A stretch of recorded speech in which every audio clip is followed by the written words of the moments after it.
The man charged in Tupac Shakur's murder is speaking out from behind bars for the first time.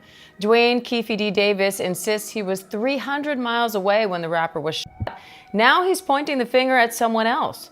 Keefe D was arrested on September 29, 2023, 27 years after Tupac's death, and was arraigned on October 4th of the same year. However, this hearing was quickly ended because Keefe D informed the court that he was still looking for a lawyer. 2 weeks later, attorney Ross Goodman appeared in court with Keefe D to state that he would represent him. However, he again requested a postponement of the hearing because he had not yet been officially hired by Keefe D. But since Keefe D and Ross Goodman could not agree, Keefe hired a new attorney named Carl Arnold to represent him in court. The first day of the trial was set for June 2024, and on December 14th, a request was made to release Keefe D until the murder trial, or alternatively, to set an appropriate bail. The request stated that he poses no danger to society and that there is no risk of him fleeing.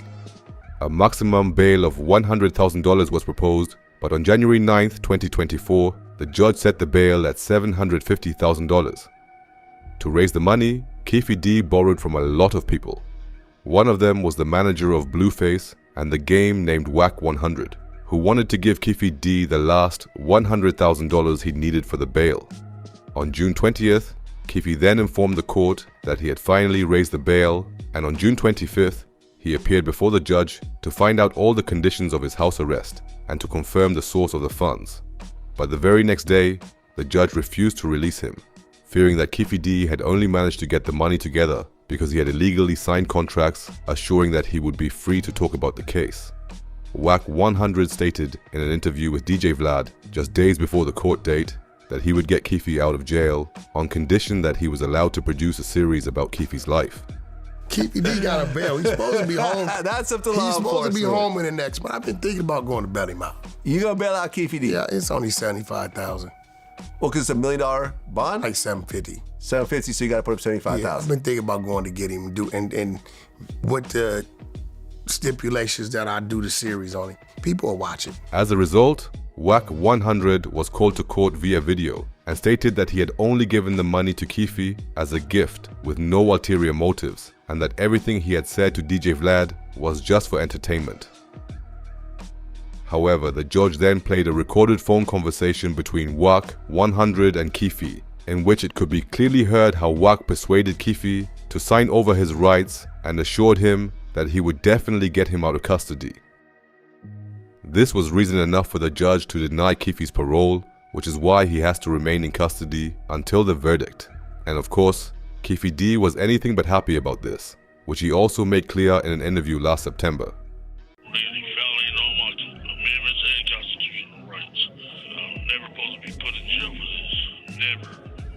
In this interview, he also announced for the first time that he was allegedly not in Las Vegas when Tupac was shot, and that there was no evidence against him, which is why, in his opinion, he should not actually be in custody. I wasn't there at all.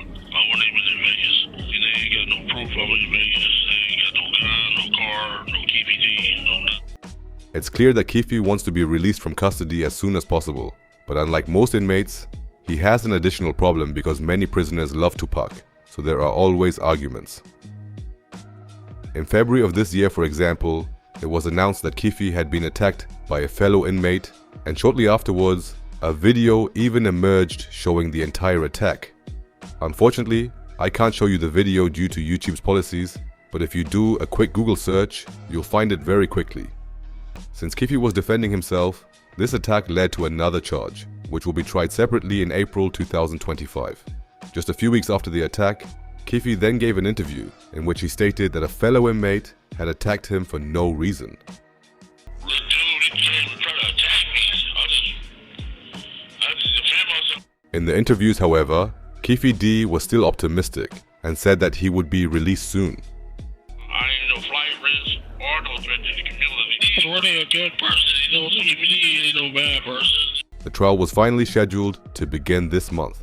However, even after a year and a half, complications arose again because the defense presented new witnesses who claimed that Keefe was not in Las Vegas at the time of the crime and who want to testify in court. In addition, his lawyer argued that Keefe's previous immunity agreement should have protected him from prosecution. However, the prosecution disputed this and also requested more time to clarify the matter. As a result, the trial was postponed until February 2026, meaning that Keefe will have to serve just under another year in prison before the trial even begins. With that, his optimism also disappeared, and after the court hearing, Keefe broke down in tears on camera. I did everything they asked me to do. Get new friends, stop selling drugs. I stopped all that. I shouldn't have said nothing. You know what I'm saying? I shouldn't have said nothing. And I'm innocent, man. And God got my back, and God will see me through this. Since Keefe was very emotional at the time, he didn't seem to be very careful with his words. In this interview, he indirectly revealed how his lawyers will most likely proceed. He said that not he, but the police's top witness was responsible for Tupac's death. They top witness is the lead suspect. Your key witness orchestrated this. By this he meant Reggie Wright Jr., the then head of security at Death Row Records, who of course denies all the allegations. However, Keefe's statement was anything but clever. Not only does it allow the public prosecutor to prepare a targeted counter-argument, but for the first time he has also dragged someone into the proceedings who is still alive after almost 30 years, and who of course can also defend himself. Even though I'm no lawyer, I think it's a very bad move. The prosecution is still confident and emphasized that they do not believe Keefe's accusation. Reggie Wright Jr. is therefore still not considered a suspect, and the prosecution also announced that they are counting on a conviction, so it looks very bad for Keefe. Unless, of course, solid evidence comes to light, such as a photo or video showing that Keefe was not in Las Vegas at the time of the crime. But to be honest, if such evidence existed, I think it would have been presented in court long ago, and Keefe would have been released months ago. I'm excited to see how this whole thing plays out and will of course continue to follow it closely.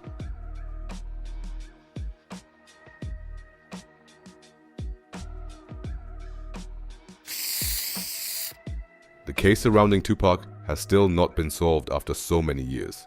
Who do you think killed Tupac? Let me know in the comments. Stay healthy, and we'll see you in the next video. Got it.